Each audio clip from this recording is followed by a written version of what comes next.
இன்னித்து பிரசாதம் அரிசி கடலைப்பருப்பு போட்டு பாயசம். இதை வந்து லேசாக பாண்டியில் பரட்டிட்டு ஆல்ரெடி நான் குக்கரில் வச்சு ரெடி பண்ணி வச்சுட்டாச்சு. இப்போ வெல்லம் கொதிச்சுட்டு இருக்கு, பச்சை வாசனை போட்டோம். வெல்லம் கொதிச்சாச்சு. இப்போ இந்த அரிசி கடலைப்பருப்பு நம்ம வெந்து வச்சது அதோட ஆட் பண்ணுறேன். அது வந்து கொஞ்சம் மசிச்சுக்கினா நல்லது, ஏன்னா வெள்ளத்தில் போட்டால் முழிச்சுன்னு வந்துடும். நல்ல ஒரு கரண்டியால் ஒரு மசிச்சுக்கலாம். பாயசம் கொதிக்கட்டும். வெள்ளத்தோடு போட்டு நல்லா காஞ்சாச்சு. இப்போ நல்லா இது கொதிச்சுட்ருக்கேன். இது இன்னும் ஒரு 1 மினிட் நல்லா காஞ்சதுக்கப்புறமா பால் ஆட் பண்ணலாம். இப்போ வெல்லம் போட்டு நல்லா கொதிச்சுடுத்து நான் ஆல்ரெடி காய்ச்சின பாலை இது கூட ஆட் பண்ணுறேன். இது ஒரு கொதி வரட்டும்.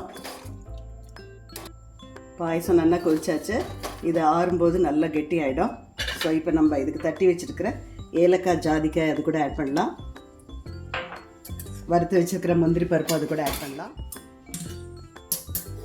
இது ரொம்ப ஈஸியான பாயசம், ஆனால் அம்பாளுக்கு ரொம்ப ரொம்ப விசேஷமான பாயசம்.